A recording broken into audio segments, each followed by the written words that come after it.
Merci de votre fidélité. 20h sur la télévision Futur Média. Bienvenue à cette édition. Les titres, c'est dans un instant. Sit-in des pêcheurs de Kayar. Ils revendiquent l'arrêt de la pêche avec des monofilaments, une méthode pratiquée par leurs confrères de Mboro. Les autorités sont appelées à intervenir pour éviter la tension entre les deux camps. Grève ce lundi dans de nombreux lycées de la capitale en colère. Les élèves exigent la libération de leurs camarades arrêtés lors des manifestations du 16 mars dernier. Nos reporters se sont rendus au lycée mixte Maurice Delafosse. Les détails au cours de cette édition. Violence au sein de l'espace politique. Le collectif des organisations de la société civile pour les élections invite les acteurs au dialogue. Le COS demande toutefois la prorogation du délai de révision exceptionnelle des listes électorales. Et puis, 4e journée des éliminatoires de la CAN 2023. Le Mozambique reçoit le Sénégal à domicile, un enjeu qui motive la tanière à confirmer sa supériorité aux Mozambicains. Voilà pour les titres, le développement, c'est tout de suite.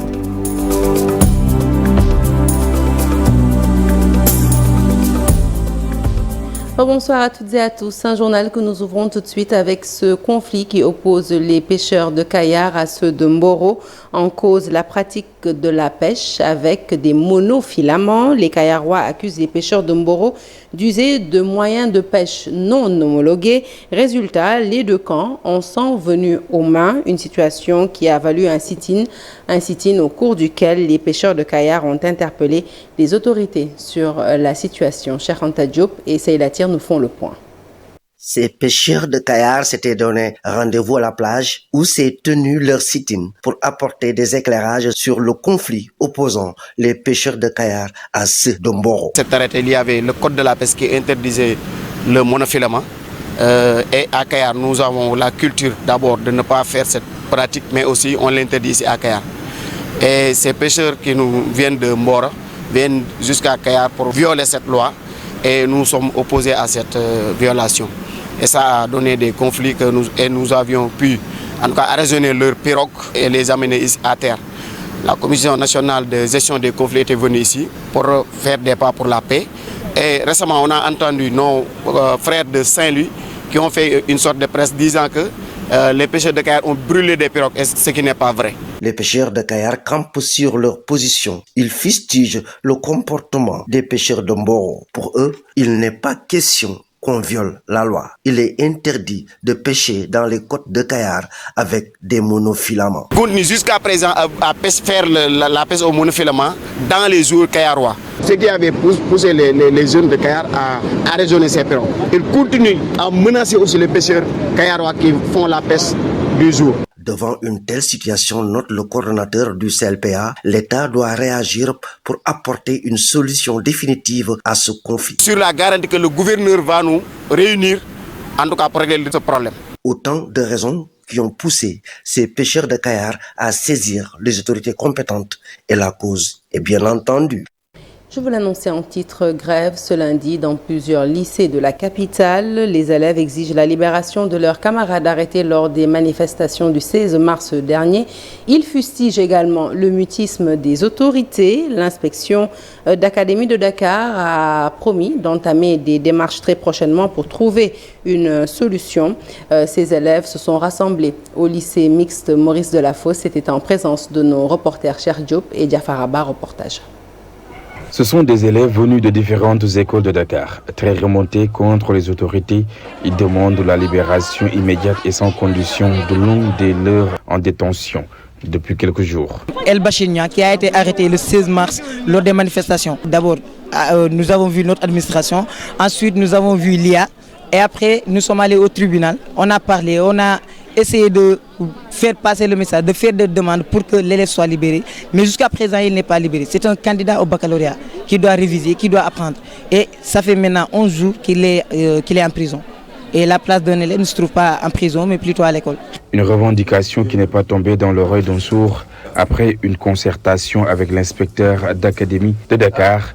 Ce dernier a pris l'engagement de faire des démarches pour une solution définitive. On en a également profité pour avoir une rencontre de coordination avec l'ensemble des inspecteurs d'éducation et de la formation et l'ensemble des proviseurs de l'académie. Et une des recommandations fortes, c'est de réactiver les comités d'alerte et de veille au niveau des écoles au niveau des établissements, au niveau de l'IF et également de l'académie, pour créer un espace de dialogue entre les différents acteurs afin de faire en sorte véritablement que le calme, la paix et la sérénité reviennent au niveau de nos différents espaces. Cette arrestation est l'une des causes des perturbations notées dans le milieu scolaire, mais avec les vacances de Pâques qui démarrent à partir de ce lundi, ces élèves pensent que cette réorganisation s'imposait. Je salue cette initiative parce que c'est parce que nous n'avons pas été prévenus. C'est parce qu'il n'y avait pas eu de prévention que l'élève a été arrêté. On savait tous que le 16 mars dernier, il y allait y avoir des détentions. Donc si l'État avait fait la même chose qu'aujourd'hui, dire que le 16 mars, il n'y a pas cours, personne ne serait venu à l'école. Et là, nous, on ne serait pas là en train de manifester. Nous manifestons parce que ce jour-là, on devait aller à l'école et en rentrant, un des nôtres a été arrêté. Mais si on ne devait pas aller à l'école, l'État avait dit que personne ne va à l'école, il n'y a pas cours. Hein? Si on arrête un des nôtres, il n'y aurait aucune excuse. On n'aurait pas pu dire qu'il revenait de l'école parce qu'il n'y avait pas cours. Mais il faut que l'État prenne des précautions par rapport à ça. Exigeons plus de considération. Ces élèves déclarent que l'école ne doit pas faire l'objet de batailles politiques. Et nous restons dans le monde de l'éducation pour parler de ces débrayages qui étaient prévus ce lundi et mardi par des syndicats d'enseignants. Pour déjouer leur plan, le ministère de l'Éducation a décidé de rapprocher les fêtes de Pâques. Pour le secrétaire général du SAEMS, El Hadj Malick Youm, les syndicats manifestent contre le non-respect des engagements pris par l'État du Sénégal. Du côté du ministère de l'Éducation nationale, c'est Mohamedou Moustapha Diagne qui est monté au créneau pour dire que les enseignants instrumentalisent les élèves pour mener des combats purement politiques. Et nous écoutons les deux personnes interrogées dans ce reportage signé Abdoulaye Diop.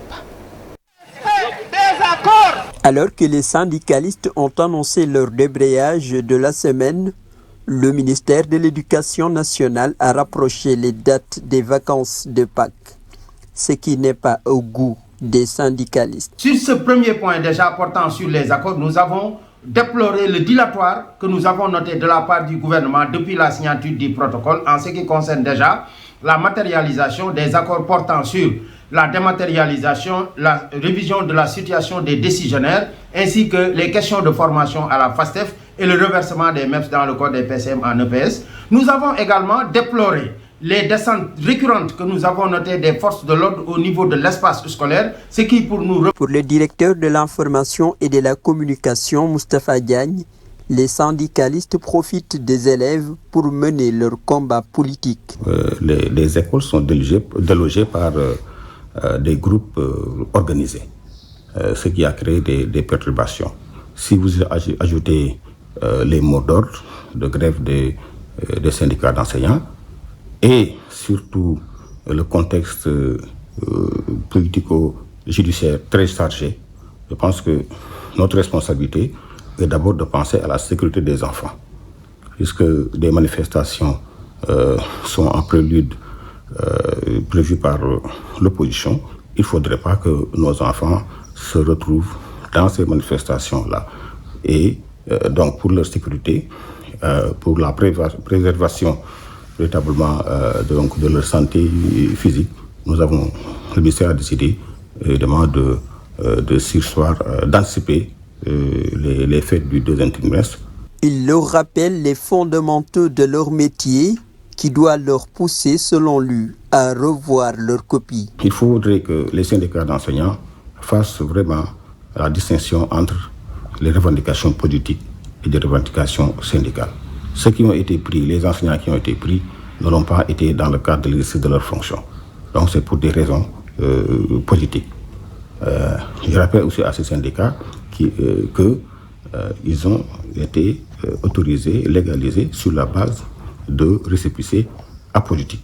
Le secrétaire général du SAEMS, El Hadj Malick Youm, invite l'État à se mettre sur la table des négociations avant la fin des vacances. Pour demander que des actes forts soient posés et qu'on mette à profit ces vacances du second semestre pour aller dans le sens d'apporter des solutions définitive et structurelle à ces questions que nous avons posées, mais également en profiter pour arrêter définitivement les descentes notées par les forces de l'ordre au niveau de l'espace scolaire qui constituent des violations inacceptables.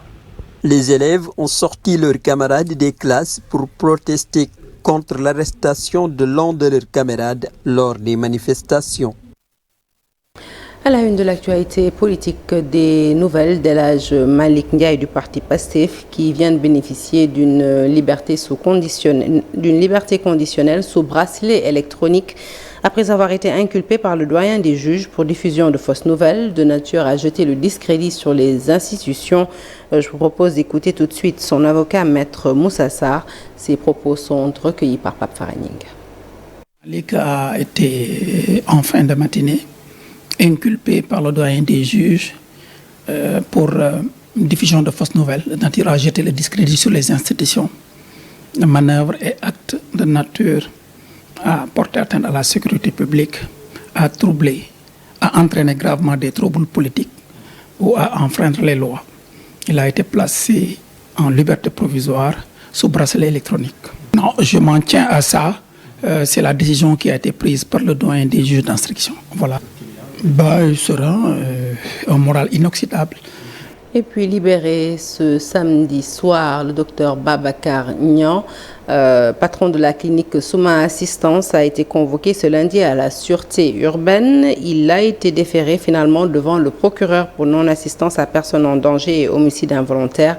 Le mis en cause, je le rappelle, a été arrêté mardi dernier suite à un avis de recherche et d'arrestation émis par la sûreté urbaine. Le collectif des organisations de la société civile pour les élections n'apprécie pas le traitement des forces de l'ordre à l'égard d'Ousmane Sonko. Face à la presse, le COS a condamné toute forme de violence et invite les acteurs politiques au dialogue. Concernant la révision exceptionnelle des listes électorales, le collectif trouve le délai trop court et demande sa prorogation d'1 mois. Le point, c'est avec Alassane Ba. Dans le premier point abordé face aux journalistes, le collectif des organisations de la société civile pour les élections a tenu à exprimer ses inquiétudes après le délai de 1 mois fixé par le chef de l'État Macky Sall pour la révision exceptionnelle des listes électorales. Le COSC juge le délai trop court. Tout processus électoral doit reposer sur un contrôle citoyen qui en garantit la transparence. Ce contrôle citoyen s'exprime à travers la participation citoyenne qui permet de renforcer la légitimité des dirigeants élus. En vue d'assurer une participation qualitative et quantitative des citoyens au scrutin présidentiel, le COS demande à l'État du Sénégal de rallonger le délai de révision des listes électorales afin de permettre une inscription massive des citoyens sénégalais. Le président a signé un décret qui fixe le délai de la révision exceptionnelle du 6 avril donc au 5 mai. Nous demandons au gouvernement de proroger d'1 mois. Après ce premier délai d'1 mois, ce que nous demandons au gouvernement, c'est de proroger d'1 mois supplémentaire. Abordant la situation politique tendue au Sénégal et l'exfiltration de force du leader du PASTEF de son véhicule, le COSC n'a pas apprécié et dénonce le traitement subi par Ousmane Sonko. Constatant que la justice fait l'objet de suspicions graves de partialité du fait de contentieux politico-judiciaires, constatant une escalade répressive continuelle et un usage excessif et inapproprié de la force légale, le COS condamne avec fermeté le traitement que les forces de l'ordre ont fait subir à Ousmane Sonko. Cette violence est d'autant plus incompréhensible et inacceptable que ces derniers n'avaient ni mandat d'amener ni mandat d'arrêt. Le collectif rejette toute idée de report des élections et invite des acteurs politiques à s'asseoir autour d'une table et à discuter. Ces membres de la société civile estiment qu'ils ont encore le temps. Nous restons avec cette rencontre au cours de laquelle justement le professeur Babacar Gueye, professeur de droit constitutionnel, a réitéré sa position autour de la 3e candidature du chef de l'État Macky Sall. Et pour lui, les dispositions de notre constitution ne lui permettent pas de se représenter. Je vous propose de l'écouter toujours au micro d'Alassane Ba. On nous disait que le président le gouvernement avait verrouillé, qu'il n'était pas possible de faire plus de 2 mandats, que c'était verrouillé. À l'époque, j'avais dit, attention, on peut verrouiller encore davantage, en ajoutant une disposition transitoire. Mais je n'ai jamais dit que la loi telle que rédigée permettait un 3e mandat. J'alertais pour éviter ce qui est en train de se produire en ce moment. Je crois que vous m'avez entendu à nouveau il y a quelques semaines à l'occasion d'un symposium. Je suis intervenu à l'occasion d'un symposium pour dire clairement ma position, pour dire définitivement que le président de la République est en train de faire son 2e et dernier mandat. Ça, je l'ai dit de manière claire et sans ambiguïté. Le préfet de Dakar interdit la marche du Conseil communal de la jeunesse de Médina, qui était prévue demain l'après-midi pour des raisons liées à des risques de troubles à l'ordre public et entrave à la libre circulation des personnes et des biens. Il interdit également les marches mercredi et jeudi de la coordination départementale du parti PASTEF à Dakar. Est autorisé seulement le rassemblement prévu à partir de 11h à la place du Souvenir africain ce mardi par mesure. La mobilisation pour un engagement citoyen vers la souveraineté, l'unité et la refondation de la société civile. Donc. Parlons à présent de cette visite des responsables de la compagnie sucrière sénégalaise auprès de Monseigneur Benjamin Ndiaye en cette période de carême. Une visite pour solliciter et des prières, mais aussi apporter leur soutien à l'archevêque de Dakar. Occasion saisie par le chef de l'Église catholique pour inviter ses hôtes à saisir et à prioriser le concept d'intérêt national. Monseigneur Benjamin Ndiaye est au micro de Mambiram Diouf. Problème au Sénégal. Pour des intérêts encore particuliers, on va menacer tout un marché national pour aller soudoyer, pour chercher un petit gain là, au détriment de la collectivité. Ça vraiment, notre sens national là, ça demande à être encore cultivé.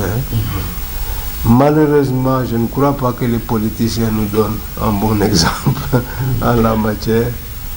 Les combats partisans refont surface d'une manière un peu inquiétante. On se demande où on va avec ça.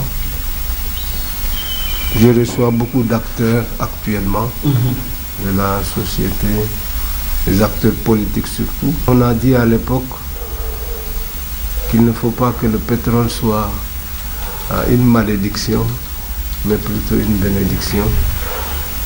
Elle dit, ce n'est pas le pétrole qui est une malédiction, une bénédiction, c'est l'usage qu'on en fait qui peut être, que ça soit une bénédiction ou une malédiction. Oui, alors donc c'est nous qui sommes renvoyés à notre responsabilité. En tout cas, vous avez non seulement l'assurance de mon soutien, après ce que j'ai découvert, mais encore plus l'assurance de ma prière pour vous, pour la prospérité de cette société dont la vocation nationale n'est plus à démontrer. Et puis hors de chez nous, en France, le parti PASTEF dans une zone de turbulence. Certains membres fondateurs du parti viennent en effet de claquer la porte. Ils ont créé le mouvement Rassemblement des Patriotes du Sénégal. Ils se disent déçus de la situation qui prévaut actuellement au sein du parti et appellent les patriotes à s'ériger en bouclier et surtout à se battre contre toute forme d'instrumentalisation du projet PASTEF. Je vous propose d'écouter Elhadj Ahmed Tidiane Sall, coordonnateur du mouvement de Rassemblement des Patriotes du Sénégal. Ces propos sont recueillis par Pape Faraning. Nous sommes plusieurs membres fondateurs de PASTEF qui sommes déçus du comportement de Ousmane Sonko. En effet, nul ne peut se prévaloir de sa propre turpitude. Et il est évident que depuis l'avènement de l'affaire Sweet Beauté, il est dans une stratégie qui consiste à déplacer les problèmes personnels dans la sphère politique en leur conférant des relents politiques factices. Et l'affaire Mame Mbaye Niang est venue aujourd'hui confirmer définitivement qu'il use de son rôle d'homme politique afin de se disculper de la justice où il est attrait pour diffamation. Nous appelons tous les patriotes d'ici et d'ailleurs à s'ériger en bouclier autour de la République qui nous est commune et à sécuriser leurs quartiers, les villes et villages et de ne pas céder face à ce qu'on pourrait appeler un syndrome de lâcheté. Allez, parlons à présent de cette importante saisie. Il s'agit de 532 bonbonnes de gaz. C'est donc la quantité de marchandises que le service du commerce de Vélingara a saisi. Un commerçant vendait le produit à 5 000 francs l'unité. La brigade a également saisi une importante quantité de sucre qui était vendue à un prix hors norme. Demba Diallo est chef de service départemental du commerce de Vélingara. Il nous livre les détails de cette saisie. Il est au micro d'Abdoulaye Diallo. Nous avons saisi une quantité importante de bonbons de gaz parce que nous avons noté ces derniers temps une augmentation du prix du gaz au niveau local. Et ceci est dû au fait que, vous le savez très bien, que le Sénégal a les meilleurs prix en matière de bonbons de gaz que les autres pays environnants.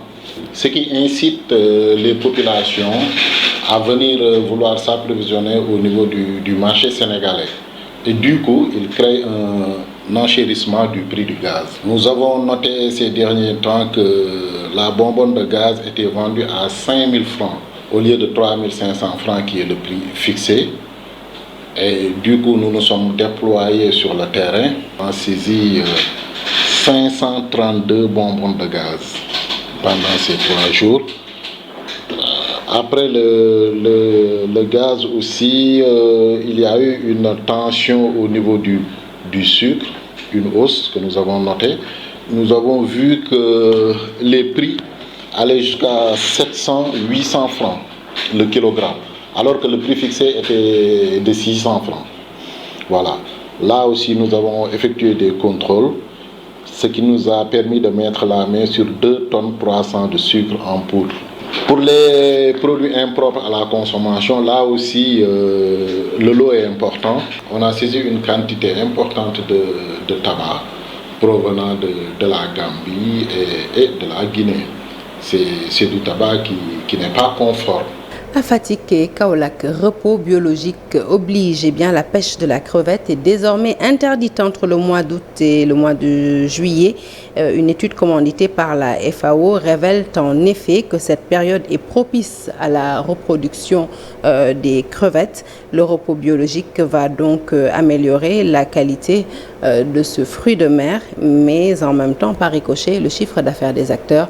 Aminata Goudiaby, Abdou Karim Bey pour les détails. C'est à Toubacouta que les 9 comités locaux de pêche artisanale de la région de Fatick ont été conviés. Attentivement, ils ont suivi la restitution d'une étude sérieuse menée sur la pêche de crevettes blanches dans les îles du Saloum. La production est importante, mais il faut encore améliorer la qualité. La période de repos biologique est donc désormais passée de 1 à 2 mois. Il est ressorti que le repos biologique doit se faire entre le mois de juillet et le mois d'août. Pendant cette période-là, il y a une forte reproduction de l'espèce. Il faut amener les acteurs à ce qu'ils ne puissent pas pêcher l'espèce en tant que telle pendant une période bien déterminée. À la suite du repos biologique, les espèces que les acteurs vont pêcher sont de plus grosse taille et qui auront encore une valeur économique beaucoup plus importante. Les acteurs acceptent cette nouvelle mesure de gestion de la pêche de crevettes et promettent de la respecter. Ils ont été impliqués dans les études qui ont abouti à cette mesure. Ce qu'on doit faire, c'est d'essayer de respecter les études du CROD et maintenant amener le repos à 2 mois. Ça peut améliorer la qualité du produit. La surveillance va aussi se faire de manière participative, mais des sanctions sont prévues contre les pêcheurs qui seraient tentés de braver les nouvelles règles. De la même manière qu'on a fait avec la recherche participative, nous allons faire de la surveillance participative. Cette surveillance participative, c'est quoi? C'est qu'en fait, on sait que la surveillance, c'est du ressort des services de pêche, mais les moyens ne suivent pas en général. Donc nous allons faire quoi? Nous allons les accompagner pendant des périodes bien déterminées à ce que les services de pêche organisent des activités de recherche participative. Mais les acteurs qui sont les pêcheurs et les transformateurs et autres vont les accompagner dans cette activité-là. Il est prévu des opérations de surveillance pour accompagner la mise en œuvre du repos biologique. Ce sera de la surveillance participative. Ainsi, il y a les sanctions prévues par le Code de la pêche. Chaque année, la production de la crevette fait gagner en moyenne à chaque comité local de pêche 97 millions de francs CFA, un chiffre d'affaires que la FAO veut booster. Elle a commandité les études du Centre de recherche océanographique de Dakar-Thiaroye. Allez, l'actualité sportive avec la 4e journée des éliminatoires de la CAN 2023. Le Mozambique reçoit le Sénégal qui a un pas de la qualification. Un enjeu qui motive les Lions à démontrer davantage leur supériorité aux Mozambicains. Le reportage est signé Chersa de Boudjara avec les images de la Fédération sénégalaise de football. À 90 minutes d'une qualification à la CAN 2023, l'équipe nationale du Sénégal est prête à faire valoir son rang face au Mozambique à Maputo. Comme tout entraîneur, on aimerait gagner tous nos matchs. Notre objectif, ça sera bien sûr de pouvoir gagner tous nos matchs. Mais en réalité, l'objectif numéro 1 quand même, c'est pour le tenant du titre, se qualifier déjà à cette CAN-là. C'est une place difficile, je le sais, c'est une place très difficile. Je me rappelle d'un Mozambique, Égypte ici. Beaucoup de grands se sont cassés les dents ici, sur cette place-là. Donc, je ne serai pas surpris. Notre équipe ne sera pas surpris aussi. Nos joueurs ne seront pas surpris. Nous savons que c'est une place difficile à gagner. Mais je crois que c'est tout ça aussi qui nous excite. C'est tout ça notre motivation quand on est compétiteur de haut niveau.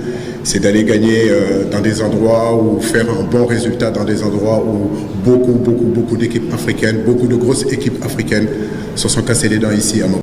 Sur balle arrêtée, le Sénégal a concédé un but à domicile. Un fait un peu récurrent qui commence à agacer le sélectionneur.